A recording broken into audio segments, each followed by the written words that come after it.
다윗과 요나단의 우정이라는 제목으로 하나님의 말씀을 전하도록 하겠습니다. 오늘날 우리가 살아가는 현대 사회는 해를 거듭할수록 점점 더 삭막해져 가고 차가워져 가는 시대를 살아가고 있습니다. 어디 마음을 붙이고 따뜻한 정을 나눌 만한 사람을 찾기가 쉽지가 않습니다. 그러다 보니까 군중 속에 고독이라는 말이 있듯이 사람들의 마음은 점점 더 외로워지고 고독하고 소외감을 느끼며 살아가고 있습니다. 시인 함석헌 씨가 기록한 시 중에 그 사람을 그대는 가졌는가 라는 시가 있습니다. 그 사람을 그대는 가졌는가, 제가 여러분들에게 읽어드리겠습니다.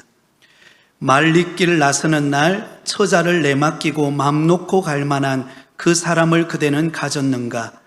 온 세상이 다 나를 버려 마음이 외로울 때도 저 마음이야 하고 믿어지는 그 사람을 그대는 가졌는가.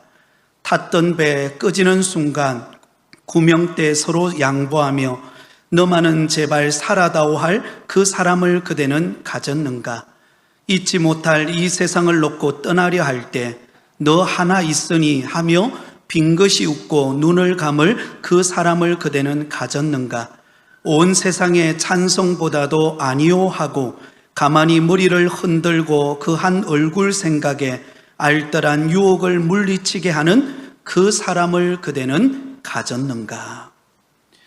사랑하는 성도 여러분, 여러분에게는 함께 따뜻한 우정을 나눌 그런 사람이 있습니까? 참된 우정을 이야기할 때 성경의 인물들이 있습니다. 그 가운데 대표적인 인물이 바로 다윗과 요나단의 우정입니다. 다윗과 요나단은 얼마나 서로를 아끼고 사랑했던지 두 사람은 우정 언약을 맺습니다. 그리고는 일평생 동안 서로를 따뜻하고 사랑하며 정감 있는 그런 관계를 유지하며 서로를 돕고 섬기는 것을 보게 됩니다. 사실 다윗과 요나단은 어느 면으로 보나 서로 어울릴 수 없는 사이였습니다. 많은 차이를 가지고 있었습니다. 가장 먼저 다윗과 요나단은 신분상으로 서로 현저한 차이를 가지고 있었습니다. 여러분, 요나단은 그 당시 이스라엘의 초대 왕이었던 사울 왕의 큰아들이었습니다.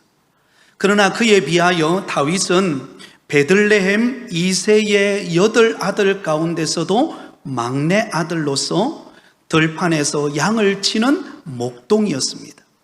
여러분, 그 당시 군주 사회에서 목동, 목자는 가장 낮은 신분의 사람으로 취급되었던 때였습니다. 여러분, 이 다윗이 얼마나 촌사람인지 잘 알려지지 않은 사람인지를 알 수가 있는데요. 그 당시 다윗이 어느 정도 알려지지 않았는가 하면 목동 다윗이 블레셋 장군 골리앗과 싸우러 나갈 때에 사울 왕이 군대 장관이었던 아브넬에게 이렇게 묻습니다. 이 소년이 네 아들이냐? 그때 군대 장군이었던 이 아브넬이 이렇게 대답합니다. 왕이여, 왕의 사심을 두고 명세하노니 내가 알지 못하나이다. 여러분, 군대 장관이었던 아브넬조차도 이 다윗이 어떤 사람인지 모를 정도로 다윗은 무명의 사람이었습니다. 또한 여러분, 다윗이 큰 공을 세우고 사울왕 앞에 나왔을 때 사울왕이 자기 딸을 아내로 주겠다라고 했을 때 다윗이 자기 처지를 이렇게 말합니다. 사무엘상 18장 18절입니다. 다윗이 사울에게 이르되 내가 누구며 이스라엘 중에 내 친족이나 내 아버지 집이 무엇이기에 내가 왕의 사위가 되리까 하였더니 나의 신분으로 어떻게 왕의 사위가 될 수 있겠습니까? 그럴 수 없습니다 라는 뜻입니다. 그러므로 여러분, 신분상으로 볼 때 여러분, 사울 왕의 큰아들이었던 요나단과 그리고 이새의 막내 아들이었던 목동이었던 다윗은 그 신분상의 엄청난 차이를 가지고 있었습니다. 또한 여러분, 이들은 정치적으로 대단히 민감한 대립 관계에 놓여 있었습니다. 여러분, 요나단은 장차 사울 왕의 뒤를 이어서 왕이 될 사람이었습니다. 그런데 여러분, 다윗은 어떻습니까? 전쟁터마다 승리함으로써 백성들의 지지를 얻으면서 서서히 지도자로서 급부상하고 있는 상황이었습니다. 그러나 여러분, 요나단 입장에서 볼 때 다윗은 점차 자신의 왕권을 세워가는 데 있어서 어떤 면에 보면 가장 위협적인 요소가 될 수 있는 사람이 바로 다윗이었습니다. 여러분, 이것을 잘 알았던 사울 왕은 전쟁터에서 사울 왕과 다윗이 승리하고 귀환할 때 여인들이 이렇게 고백합니다. 사무엘상 18장 7절에 여인들이 뛰놀며 노래하여 이르되 사울의 죽인 자는 천천히요 다윗은 만만히로다 한지라. 여러분, 누가 더 훌륭하다라는 뜻이죠? 다윗이 훨씬 더 훌륭하다라는 뜻입니다.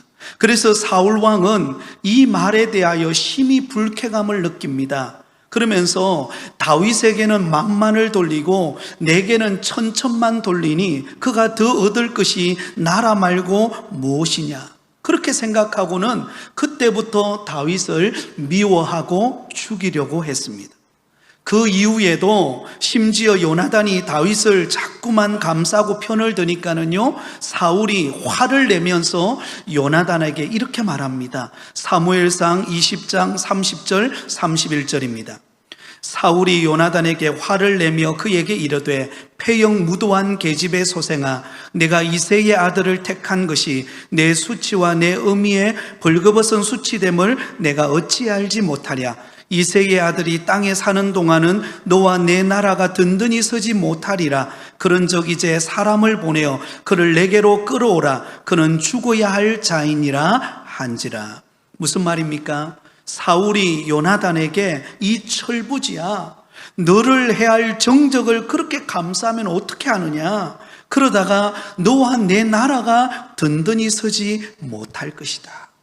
여러분, 의도하지는 않았지만 그러나 요나단과 다윗은 어쩔 수 없이 정치적인 대립 관계에 놓일 수밖에 없는 그런 상황이 되었다는 것입니다. 그리고 이 두 사람의 나이 차이를 보아도 알 수가 있습니다. 여러분, 이 두 사람의 나이 차이가 무려 20세에서 30세 정도 차이가 날 정도로 굉장히 나이 차이가 많이 났던 것입니다. 그런 면에서 볼 때에 여러분, 다윗과 요나단은 어울릴 수 없는, 서로 우정을 나눌 수 없는 그런 관계였다는 것입니다.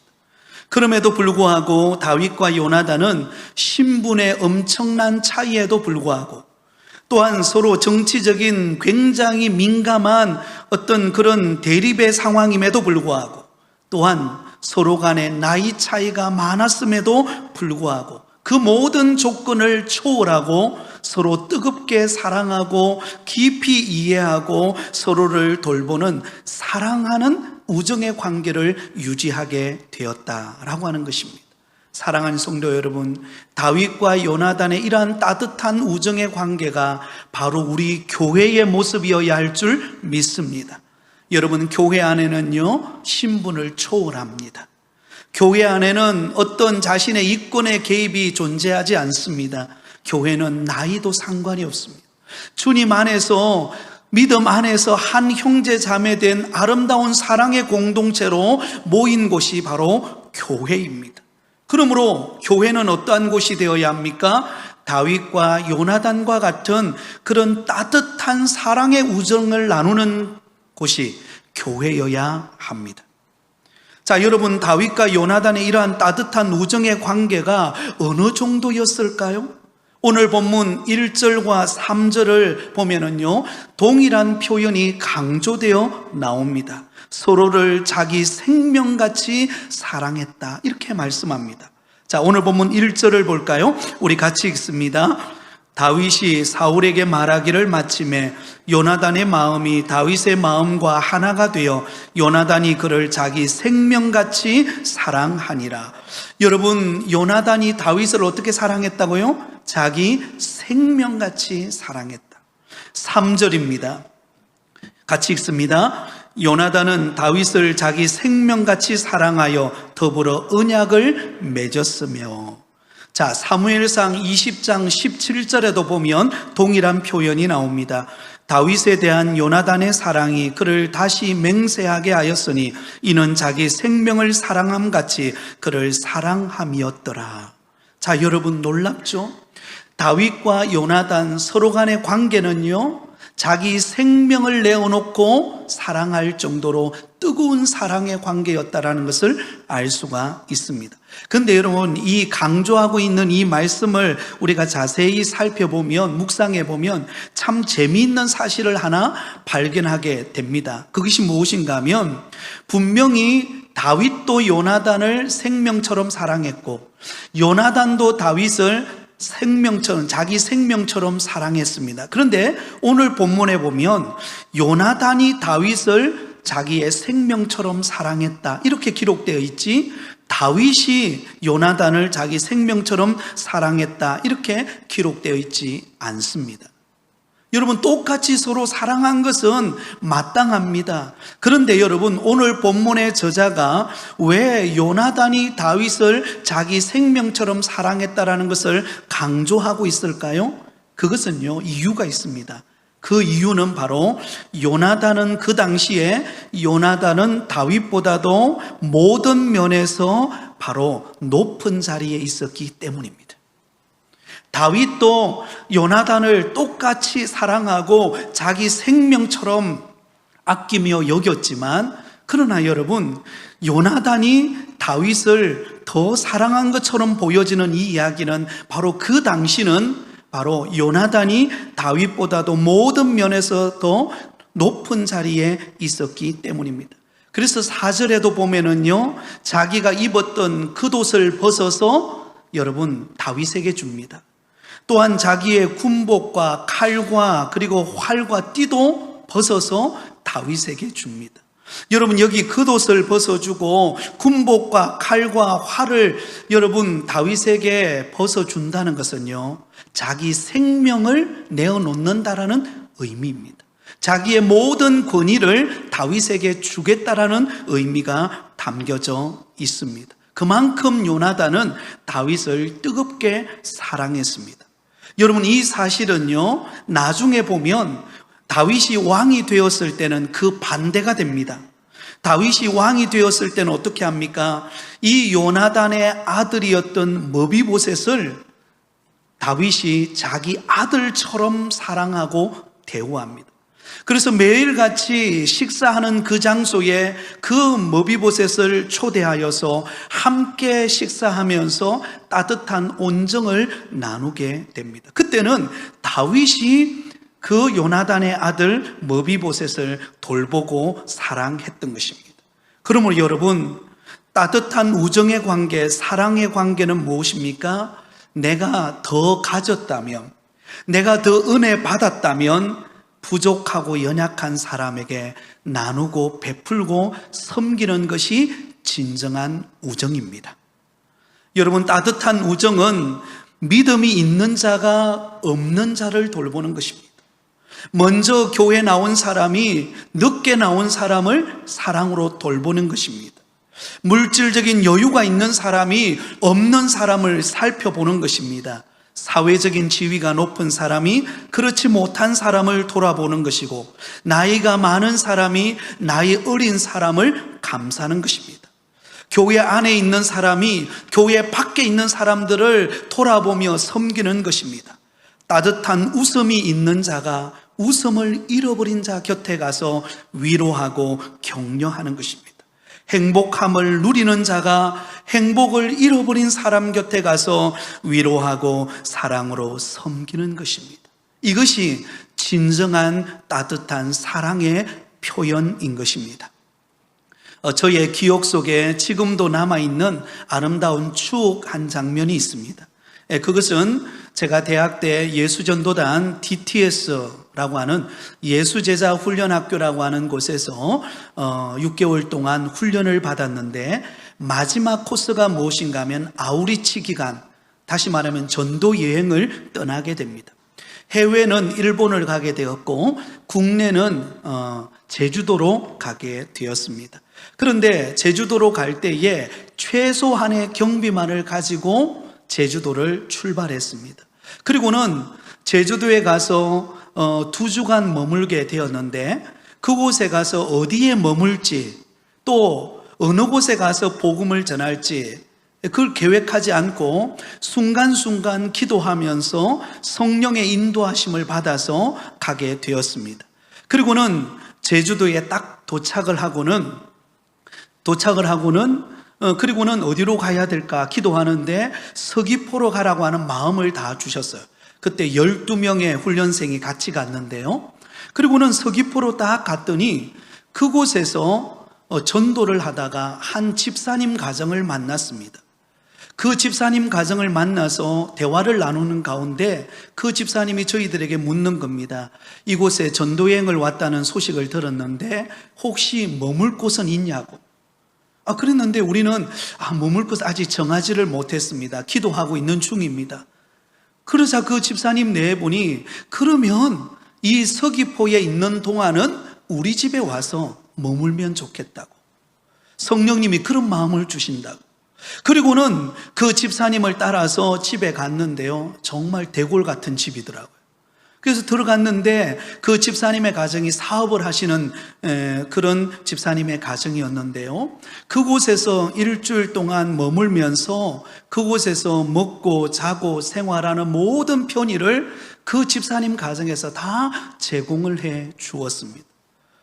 그 일주일을 보내면서 그때 훈련받았던 우리 같이 온 동기생들이 정말 얼마나 감사하면서 그 한 주간을 보냈는지 모릅니다. 지금도 어떻게 그 집사님을 만나게 되었는지, 그리고 어떻게 그 집사님의 가정에 가서 일주일 동안 그렇게 머물면서 그렇게 사랑을 받고 또 이렇게 전도할 수 있는 그런 계기를 갖게 되었는지 지금도 이해가 안 됩니다. 그러나 분명한 사실은 하나님께서 우리가 가는 그 길에, 그 전도행 여정길에 하나님께서 먼저 많이 받은 자를, 많이 은혜를 입은 자를 예비해 놓고 계셨고, 그들을 통하여서 우리에게 섬김을 통하여 우리 역시 그 섬김을 배우고 그 은혜를 경험하고, 하나님께서 이 전도의 영 가운데 함께 하고 계심을 함께 누리며 경험하는, 어쩌면 제 생에 있어서 놀라운 하나의 어떤 변화의 계기가 되었던 순간이 바로 그때였습니다. 사랑하는 성도 여러분, 하나님께서 저와 여러분에게 은혜를 주셨습니까? 하나님께서 저와 여러분에게 먼저 믿게 하셨습니까? 하나님께서 저와 여러분에게 귀한 직분을 주셨습니까? 그 모든 것은 나로 하여금 따뜻한 사랑을 베풀라고 주신 하나님의 섬김의 은혜임을 잊지 마시기를 바랍니다. 자, 그렇다면 여러분, 어떻게 다윗과 요나단은 서로를 자기 생명처럼 여기는 이 우정 관계를 맺을 수 있었을까요? 신분의 차이가 있었고 서로 정치적인 대립의 관계였고 나이 차이도 많이 났는데 어떻게 그렇게 자기 생명을 내어놓을 만큼 그런 따뜻한 사랑의 우정의 관계를 맺을 수 있었을까요? 그 관계의 핵심이 무엇입니까? 그것은 바로 하나님 중심의 우정 관계였기 때문입니다. 자, 사무엘상 20장 23절을 우리 화면을 보고 같이 읽도록 하겠습니다. 같이 읽겠습니다.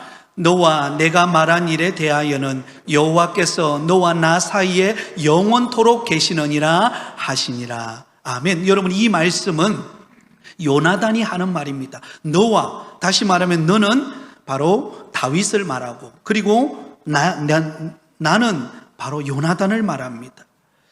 너와 내가 말한 일에 대하여는 여호와께서 너와 나 사이에 영원토록 계시느니라. 우리가 맺은 이 우정의 언약의 중심에는 누가 계신다고요? 하나님께서 계신다. 그래서 우리는 하나님 안에서 우정을 맺었고 하나님 안에서 생명을 걸고 서로 사랑하기로 결단했다는 것입니다. 사무엘상 20장 42절에도 보면 이렇게 기록되어 있습니다. 요나단이 다윗에게 이르되 평안히 가라. 우리 두 사람이 여호와의 이름으로 맹세하여 이르기를 여호와께서 영원히 나와 너 사이에 계시고 내 자손과 내 자손 사이에 계시리라 하였느니라 하니 다윗은 일어나 떠나고 요나단은 성읍으로 들어가니라. 마지막 헤어지는 장면입니다. 이제는 다윗과 요나단이 서로 만날 수 있는 기회가 없어요. 마지막 헤어지는 그 장면 속에서도 여러분, 요나단과 다윗이 고백하고 있는 것이 무엇입니까? 여호와께서 영원히 나와 너 사이에 계시고 내 자손과 내 자손 사이에 계시리라. 하나님 안에서 우리가 만났다는 것입니다. 하나님 안에 있기 때문에 우리가 서로 사랑하고 서로 돌아보고 서로 격려하고 목숨을 내어놓고 서로를 섬기는 것은 당연하다라고 고백하고 있습니다. 사랑하는 성도 여러분, 그렇습니다. 하나님을 중심으로 하지 않는 관계는요, 오래가지 못합니다. 여러분, 하나님을 중심하지 않는 관계는요, 깊어질 수가 없습니다. 왜냐하면요, 만약에 서로 간에 어떤 물질 관계로 서로 관계를 맺었다면 그 물질 관계에 손해를 보거나 어려움이 발생하면 서로 관계가 깨어져 버립니다. 또한 인격적인 관계에서 서로 간에 상처를 주었다면 그 관계 때문에 서로 얼굴을 보지 않는 관계가 되어버리고 만다는 것입니다. 그러나 하나님 안에서 만난 관계는, 하나님 안에서 나누는 사랑의 마음은 여러분, 그 모든 것을 초월합니다. 그 모든 상처도, 그 모든 아픔도 초월하여서 서로를 사랑하고 돌보는 따뜻한 관계가 이어진다라는 것입니다. 하나님 안에서 맺어진 관계여야만 여러분 지속될 수가 있습니다. 창세기 2장에 나오는 아담과 하와의 관계를 보아도 우리는 알 수가 있습니다. 아담과 하와 사이에 하나님이 계실 때는 어땠습니까? 서로를 향한 사랑의 고백을 합니다. 이는 내 뼈 중에 뼈요 내 살 중에 살이로다. 여러분, 아담이 하와를 볼 때에 너무 아름다운 것입니다. 그리고는 내 뼈 중에 뼈요 살 중에 살이라고 칭찬하면서 그 아내를 맞이합니다. 그러나 여러분, 아담과 하와가 선악과를 먹고 난 다음에 하나님이 그들 가운데서 떠나버렸을 때 어떤 일이 벌어집니까? 서로를 향하여서 여러분, 비난하는 일이 벌어집니다. 저 사람 때문에 내가 죄를 지었다고, 하나님께서 내게 주신 저 하와 때문에 내가 선악과를 먹었다라고 그렇게 비난하게 되어지는 것을 보게 됩니다. 사랑하는 성도 여러분, 우리 부곡교회에 속한 모든 성도들은 하나님 안에서 사랑의 관계를 맺어가실 수 있기를 바랍니다. 하나님 중심으로 서로를 사랑하고 서로에게 나누어주고 베푸는 그런 따뜻한 공동체를 세워가는 우리 부곡교회가 되기를 예수님의 이름으로 축원드립니다. 여러분, 이 세상에서요, 교회만큼 따뜻한 관계를 맺을 수 있는 곳이 없습니다. 왜냐하면 마치 여러분, 요람에서 무덤까지라는 말이 있던 것처럼요, 교회는 요람에서 천국까지 이어집니다. 여러분, 예를 들어 볼까요? 성도님들의 가정에 한 아이가 태어났다고 생각해 보세요. 그 아이가 처음으로 교회 왔을 때 모든 성도들이 기뻐하며 축하해 줍니다. 그리고는 그 아이가 유아 세례를 받습니다. 부모님의 신앙 고백 속에서 그 아이가 유아 세례를 받습니다. 그리고는 점점 성장해서 중 2학년이 되었을 때 그가 입교를 하게 됩니다. 그리고는 여러분, 세례교인으로서 그가 하나님의 몸된 교회를 섬기고 또 일꾼이 되고 성장해 갑니다. 그리고는 인생이 마감되어지는 그날, 천국 가는 그날까지 그 곁에는 누가 남아 있을까요?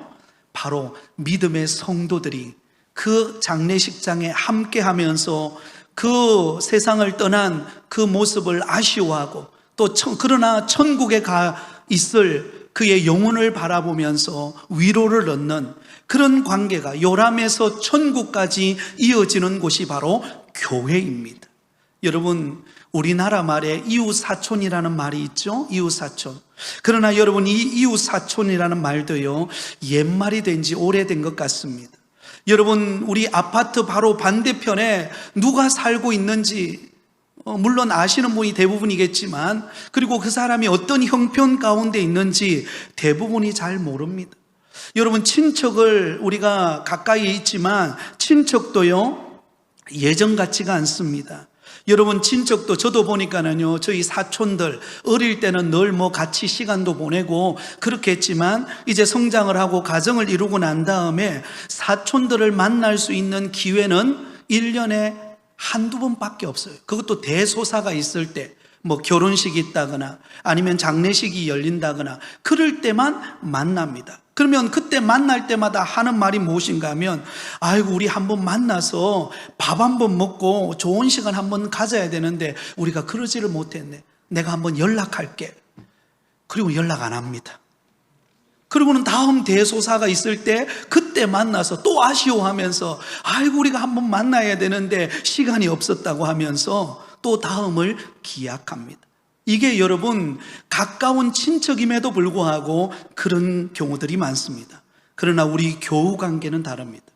우리 부곡교회에 속한 우리 모든 성도들의 만남은 다릅니다.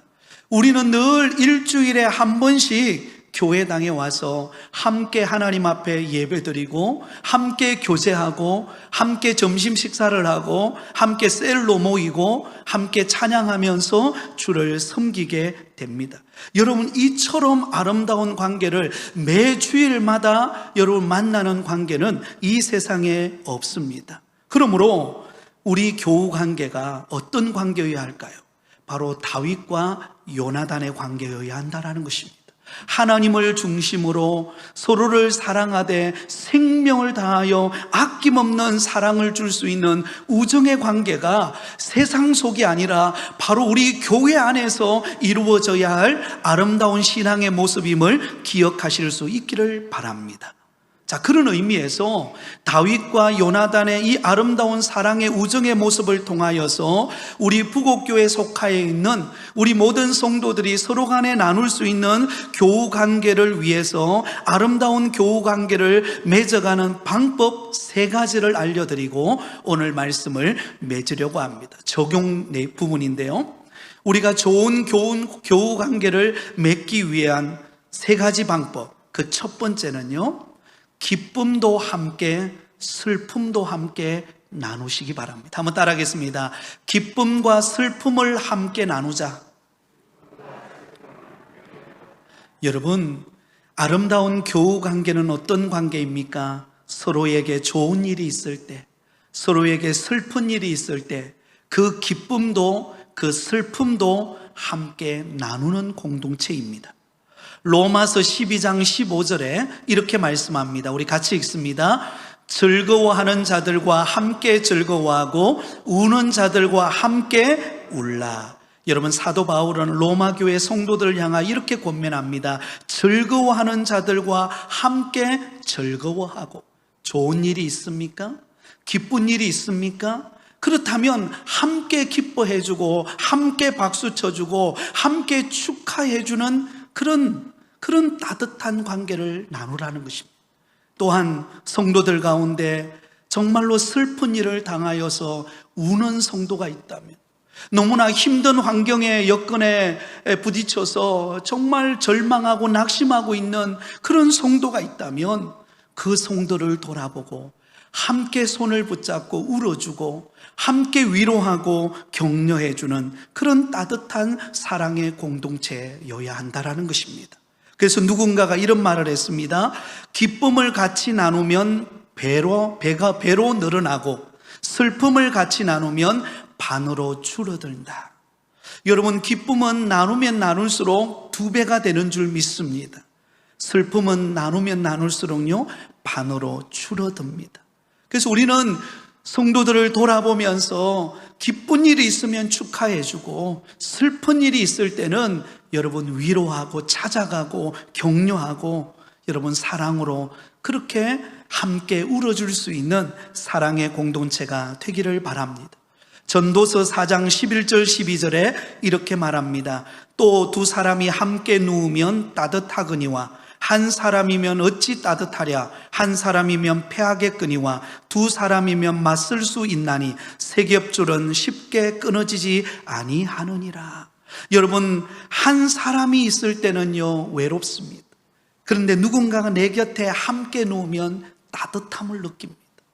함께 있으면 위로가 됩니다. 함께 누군가가 특별히 말하지 않아도 내 곁에 누군가가 있다라고 생각하면요 그것처럼 든든할 데가 없습니다. 사랑하는 성도 여러분, 우리 부곡교에 속해 있는 우리 모든 성도들은 서로에게 기쁠 때는 기쁨을 나누고 슬플 때는 함께 울어줄 수 있는 그런 따뜻한 사랑의 공동체가 되시기를 예수님의 이름으로 축원드립니다. 자, 두 번째는 서로를 위하여 매일 기도해주는 저와 여러분 되기를 바랍니다. 한번 따라하겠습니다. 서로를 위하여 기도하자. 여러분, 기도만큼 다른 사람에게 도움이 되는 일이 없습니다. 데살로니가전서 5장 25절에 보면 사도 바울은 데살로니가 교회에게 이런 부탁을 합니다. 형제들아, 우리를 위하여 기도하라. 우리를 위하여 기도하라. 여러분, 사도 바울은 어떤 사람입니까? 사도 바울은 대단한 선교사입니다. 사도 바울이 가는 곳곳마다 교회가 세워지고 또 그곳에서 놀라운 기적들이 일어나고 하나님의 위대하게 쓰임받는 그런 사도로서 그가 쓰임받습니다. 그러나 사도 바울은 무엇보다도 기도가 중요하다는 것을 알았습니다. 그래서 사도 바울은 가는 곳곳마다 그가 기록한 서신들마다 기도를 강조합니다. 쉬지 말고 기도하라. 그리고 서로를 위하여 기도할 것을 강조합니다. 왜? 기도만큼 서로에게 힘이 되는 일이 없기 때문에 그렇습니다. 저도 여러분, 때로는 성도님들을 만나서 목사님 많이 힘드시죠? 무엇을 도와드릴까요?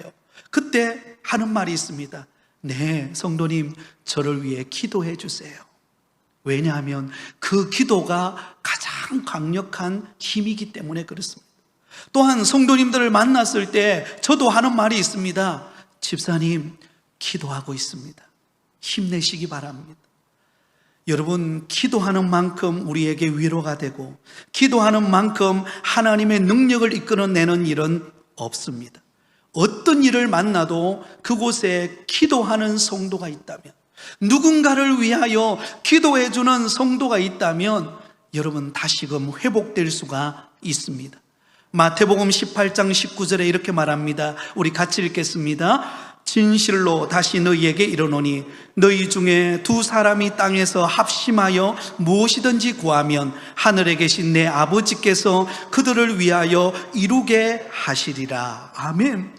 너희들이 합심하여서 서로를 위하여 기도하고 협력하고 함께 마음을 모으면 하나님께서 그들을 위하여 못 이루시는 것이 없다라고 말합니다. 그러면 여러분, 교회는 기도 소리가 줄어들어서는 안 됩니다. 교회는 끊임없는 기도의 소리가 울려 퍼져야 합니다. 교회가 기도의 소리가 줄어드는 것은 그 교회가 죽어간다는 것을 의미합니다. 그러나 기도의 소리가 있는 곳이 있다면, 그래서 예배를 위하여서 잠옷실에서 함께 합심하여 기도하고 있다면 그 예배가 살아날 것입니다. 보이지 않는 곳에서 교회 사역을 위하여 기도할 때에 하나님의 역사하시는 은혜를 경험할 것입니다.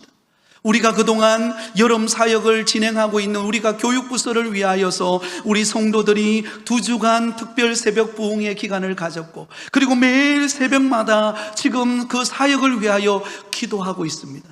그러니까 하나님께서 여러분 놀랍게 그 교육부서 안에 하나님이 일해 가시는 것을 우리는 지금 경험하고 있습니다. 사랑하는 성도 여러분, 저는 요즘 새벽 기도 시간에 사도행전을 강해하고 있습니다. 그 사도행전에 강의하는 내용 중에 하나가 무엇인가 하면 초대 예루살렘 교회 안에 강력한 박해가 시작되었습니다. 헤롯이 유대 종교 지도자들의 환심을 사고 그리고는 자기의 정치적인 입지를 다지기 위하여서 예루살렘 교회를 박해하면서 예루살렘 교회의 영적 지도자들을 죽이려고 하는 계획을 세웠습니다. 그래서 야고보를 먼저 사도 야고보를 칼로 죽여버렸습니다. 그러자 유대 종교 지도자들이 너무 기뻐하는 거예요. 그게 힘입어서 여러분, 헤롯이 이제는 사도 베드로마저 죽이기 위하여 그를 붙잡아서 감옥에 가둡니다. 그 소식을 예루살렘 교회가 듣게 됩니다. 그러자 예루살렘 교회가 사도 야고보가 죽었을 때는 우리가 어찌하지는 못했지만, 그러나 만약에 영적 지도자 베드로마저 순교를 당한다면 우리가 어떻게 이 박해를 극복할 수 있을까? 그리고는 예루살렘 교회 성도들이 모여서 합심하여 기도하기 시작합니다. 베드로가 그 감옥으로부터 건져내어지도록. 그리고는 기도하기 시작합니다. 그렇게 기도하자 여러분, 놀라운 일이 일어나요. 하나님의 천사가 베드로에게 찾아가서 그 베드로가 묶였던 모든 착고를 거두어 버리고 옥문을 열고 그 베드로를 건져냅니다. 할렐루야. 어떻게 일이 가능했습니까? 어려움 당하는 그 베드로를 위하여 교회가 합심하여 기도하는 그 기도를 들으시고 하나님께서 역사하신 것입니다. 우리 성도들 가운데 육신의 아픔을 가진 성도들이 참 많이 있습니다. 여러분, 우리가 그들을 위하여 해줄 수 있는 게 무엇일까요? 우리가 무슨 의술이 있습니까? 어떤 재정적으로 도움을 준다 한다 하더라도 부족함이 많죠. 그러니까 우리가 할 수 있는 것이 한 가지가 있습니다. 기도해 주는 것입니다. 기도하면 하나님이 역사하실 것입니다. 기도하면 하나님이 도우실 것입니다. 이 은혜를 깨닫는 저와 여러분 되기를 바랍니다. 마지막 세 번째는 여러분, 서로 일주일에 한 번씩 전화와 카톡으로 안부를 전하는 여러분 되기를 바랍니다. 서로의 격려의 문자도 보내시고 서로 연락하여서 위로도 전하는 여러분 되기를 바랍니다. 오늘날처럼 통신시설이 발달한 때가 없었습니다. 그러나 오늘날처럼 따뜻한 사람의 목소리가 그리울 때가 또 오늘처럼 여러분 그리울 때가 또한 없습니다. 옛날에는 소식을 전하고 싶어도 전화기가 제대로 없어서 전하지도 못했지만은요, 요즘에는 우리는 늘 휴대폰을 들고 다닙니다. 어디를 가든지 휴대폰은 들고 다닙니다. 그럴 때에 여러분 기도하는 가운데 생각나시는 성도님이 있다면 그 성도님에게 그 휴대폰을 열어서 안부 전화도 한마디 하시길 바랍니다.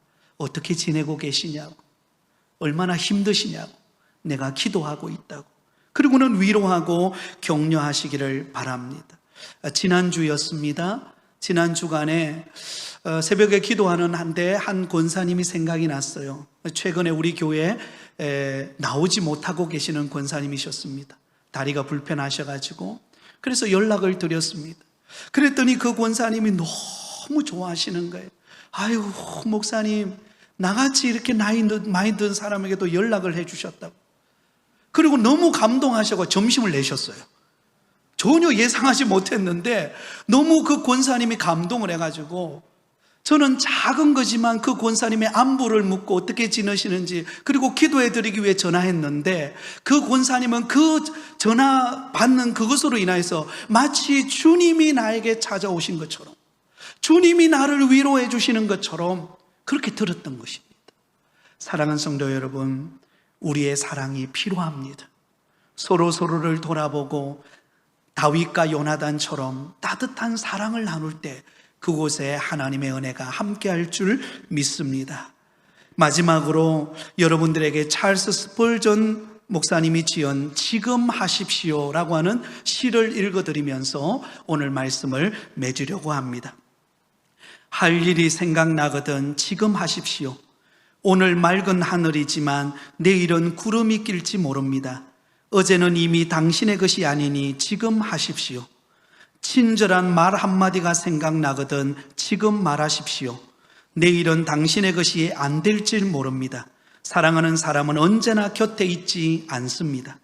사랑의 말이 있다면 지금 하십시오. 미소를 짓고 싶거든 지금 웃어주십시오.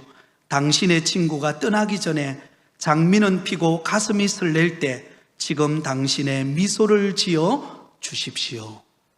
사랑하는 성도 여러분, 따뜻한 사랑의 우정은 지금부터입니다. 저와 여러분이 서로를 돌아보고 따뜻한 말 한마디, 따뜻한 전화 한 통, 따뜻한 서로의 위로의 격려, 그 하나가 우리의 영혼을 살릴 것입니다. 서로에게 힘이 될 것입니다. 그리고는 우리 교회는 든든히 세워가시는 하나님의 축복의 통로가 될 줄 믿습니다. 서로를 사랑하는 저와 여러분이 되시기를 예수님의 이름으로 축원드립니다.